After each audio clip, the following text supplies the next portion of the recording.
Hey, it's Nikki, and this is how to give an amazing virtual tour experience.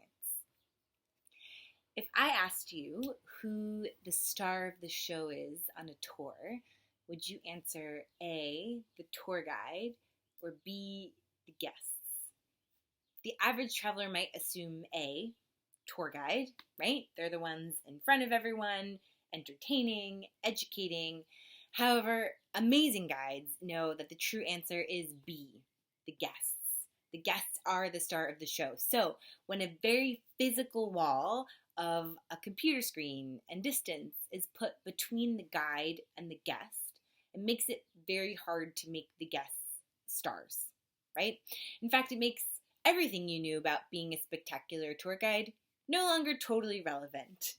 It takes a different set of skills to pull off an experience virtually, especially if you consider the fact that instead of having a group's energy to feed off of, you'll kind of be sitting in your room talking to yourself. So, in this article, I've put together a checklist of things to think about to pull off an engaging, memorable, and logistically smooth virtual tour. So here are 5 things to consider before you give a virtual tour. 1. Logistics. Lighting. Do some research. Make sure you're being lit in a flattering way. Be creative with lamps, lights, windows that you already have. Sound. You might be limited in terms of microphones or headphones you have, right? I'm not saying to go out and buy expensive equipment, but just think about what you're going to use, right? Think about exterior sounds like your roommate that you live with, or your dog, or your child, or outside noise that might come through the window. Framing. How close do you want to be to the camera? Do you want to be standing farther away from the camera so they can see your whole body? Perhaps you have your camera propped up, or someone's filming you from across the room and you're demonstrating something. Or maybe you need to be close next to your computer so you can, hit next on your slide or answer questions or comments that are coming in. Also, when thinking about framing, think about what's in your shot, right? You might have a bookshelf behind you, which could be very distracting to guests who are going to start looking at your books and reading the titles instead of listening to you. And finally, props. Are you going to hold anything? Again, are you demonstrating? Do you need cooking materials nearby? Pictures you're going to show? Where are you going to place them physically so that they're within reach, right, during your tour? All things to think about ahead of time. Number 2, preparation. Being in the moment and improving off of the energy of a group doesn't work the same way with virtual events. This is a new space for most guides, so it's important to think of it as a new skill and prepare accordingly. Things you might want to test out ahead of time. As I've mentioned before, sound, lighting, test it out, record yourself, see what it looks like. Practice technical aspects. If you're using a presentation, do you know where the screen share is? And can you quickly go back to your face seamlessly so you don't have to look for it while you're on the call? Timing. You'll want to keep virtual tours short and on time. If groups can get restless on a regular tour, imagine how much more restless they will get by sitting on a couch and staring at a screen, right? Keep it tight, very tight. Every single presentation or workshop I've given first to my mom. My poor mom has sat through countless presentations. It helps me, catch any remaining typos on the presentation, which I always have. Allows me to time myself so I know exactly how much time it takes me to get through the material.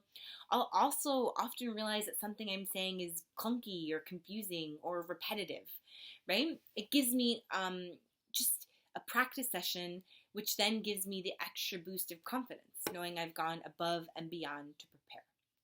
Number 3, the opening speech of the tour, right? Housekeeping that you give generally at the beginning of a tour is even more important on a virtual tour, as this is new for the guests, just like it's new for you. They don't have expectations of how this is going to work. So, as with any tour, of course, introduce yourself, give your credentials. Why are you the best person to give this tour? What are you passionate about that relates to the tour? And set expectations by telling the guests what to expect throughout the experience. Specifically for virtual tours, you'll need to give them permission to and explain how to interact. Can they ask questions as you go? Maybe you'll encourage them to interact with each other, right? If you're dealing with Zoom or other interactive platforms, you'll also have to go over the logistics of, please remember to keep yourself muted, or explaining how and when to ask questions. I've also found there's an even higher chance of someone not paying attention, especially at the beginning of a tour, during a virtual tour. People are setting up their computer, they're getting a glass of wine, a cup of tea. So make sure to repeat these important logistics every once in a while throughout the experience. Number 4, structure. Avoid the temptation to simply give a lecture or a webinar, unless that's the format. This is a tour. How is that different than a presentation, right? A basic element of an effective experience is to have a point or an end goal. This goes beyond the general topic of your tour. Think about, what do you want people to get out of their time with you? What do you want them to feel? What do you want them to have learned? Similarly, what is your big ending? Right? When I train about tour endings, I always start by asking guides, how many of you get applause at the end of your tour? Right? It's not many, but I think that's the greatest sign that you've had an amazing, amazing ending. So how will you wrap everything up into one final anecdote or parting wisdom? Right? I highly recommend scripting your virtual tour, at least somewhat. I know some guides are like, scripts, no. But just, you want to keep a structure. You don't have to memorize it, but keep yourself on time, on topic, and this will result in a well thought out experience. Because remember, a guide going on a tangent can be endearing in real life. It's someone who's passionate, who's sharing things, but when you don't have the ability to read the body language of guests through a computer screen, it's a very easy way to lose your audience if you start veering off topic. 5th and final, style. Now is a great time to evaluate your personal style as a tour guide. Are you more of an educator or an entertainer? What is it that you're really passionate about? Taking stock and being aware of your tour guiding style will be important to recognize. So you can do any needed adapting, right, while on camera. For example, let's say you're a guide with a big personality and you use a lot of wit and jokes. It might be too big on a small screen.